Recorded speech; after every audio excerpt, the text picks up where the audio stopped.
Hello friends, Jai Bhim, Namo Buddhaya. Today I am going to read one chapter of a very important book. The name of the book is Modernization of Buddhism, Contribution of Ambedkar and Dalai Lama. It's very important book. I'm going to read seventh chapter of this book. Conclusion: Cultural change as a prelude to social change. In the context of religion, modernization is a potential idea. Modernism that causes a modernization is a continuous process. According to Oxford Encyclopedia Dictionary, modernism is a mode of theological inquiry in which the traditions and doctrines of our religions are examined in the light of modern thought. Understanding the modern thought of Ambedkar and the Dalai Lama means initiating the inquiry in which Buddhist traditions and doctrines are examined.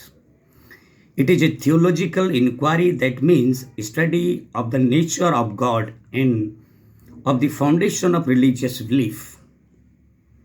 It is a study of the theological system and its interpretation. Are these studies on theology and religions relates only to metaphysical questions? Examination of a religion in the context of social behavior doesn't require drawing a conclusion on metaphysical ideas. What it needs is to understand the impact of metaphysical ideas on societal behavior. Theological inquiry is not necessary about metaphysical belief, but social meaning of nature of God and his relation. Theological inquiry supposed to lead to modernization of religion aimed at a social profit. That is what exactly Ambedkar and Dalai Lama have done to Buddhism. The basic tenets of Buddhist modernism can be summarized as follows. 1. There is, first of all, a dire need to purify Buddhism from aggressions and superstition introduced by Brahmanical Buddhists, as well as from the rigid interpretation inherited from earlier times. The fulfillment of this task requires going back to original source of Buddhism, the Tripitaka, Sutra Pitaka on sermons of Gautam Buddha, Vinaya Pitaka on monastic rules and discipline, and Abhidhamma Pitaka on metaphysics, and ancient works on different schools of Buddhism and reinterpreting them.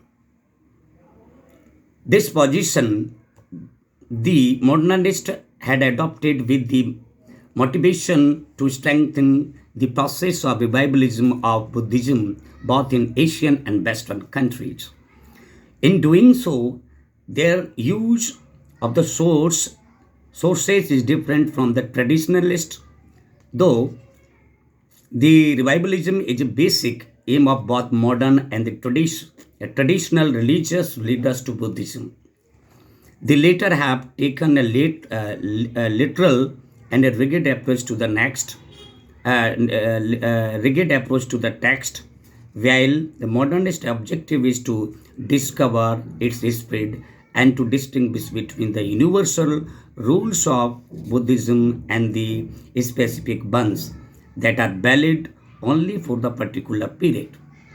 Second is the modernist questioned the authority of the early medieval interpretation of Buddhism and advocated the exercise of individual judgment, which Ambedkar once described as the principal moment in the Buddhism.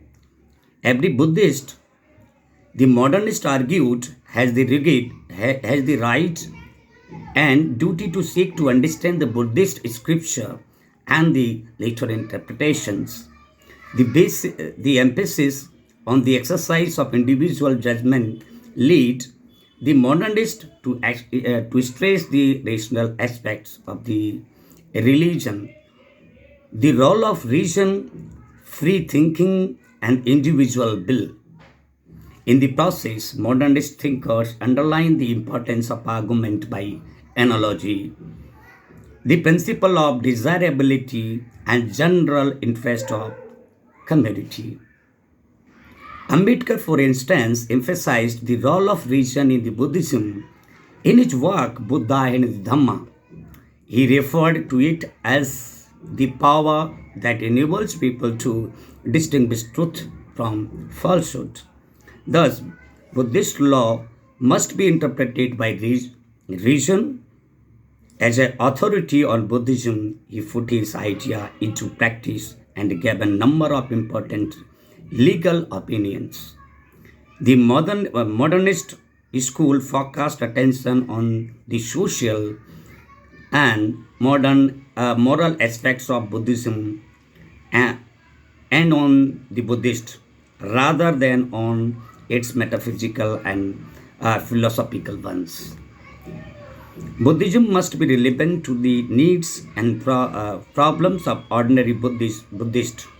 It must help them in the context of their daily life.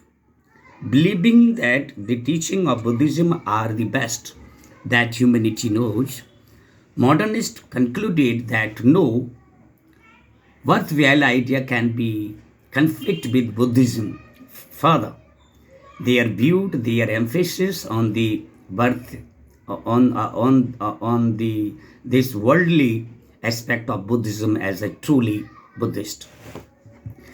The outcome of the modernization of Buddhism is an essential, rational, and a liberal interpretation of Buddhism covering broad range of issues including political organization and sources of legitimacy, legislation, economic life, the status of women in education. In the realms of politics, these two Buddhist modernist thinkers advocated constitutional government, election, and democratic institutions. They opposed despotic rules and emphasized the importance of people's participation in decision making. Ambedkar's main oppositions to Marxism is the authoritarian or dictatorial oriented governments. But Ambedkar and Dalai Lama took the step to support democracy polity from the ancient Buddhist Sangha, which was based on the principle of participation and representation of the members. They argued that tyranny runs counter to Buddhism and had the effect of corrupting the moral fabric of the society. The Dalai Lama, for example, stressed the civil function of the Buddhist gurus in the community life.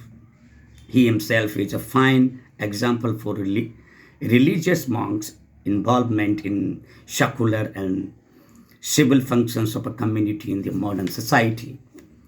He is political as well as religious head of the Tibetan community. Although Buddhist modernism tended to be more of an intellectual trend than a political movement, there is an example of activism.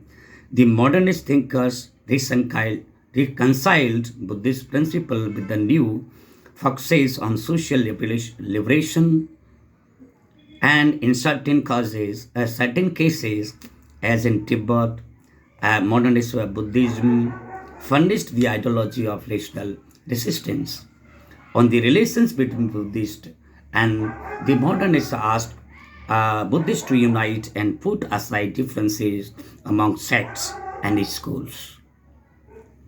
On the issue of social justice and economic equity, the modernist positions was not ambivalent. In other words, they opposed any social system which based on discrimination and felt need of distributive justice, equal distribution of resources, and equal opportunities. In his writing, Ambedkar argued that a parliament system that did not serve the poor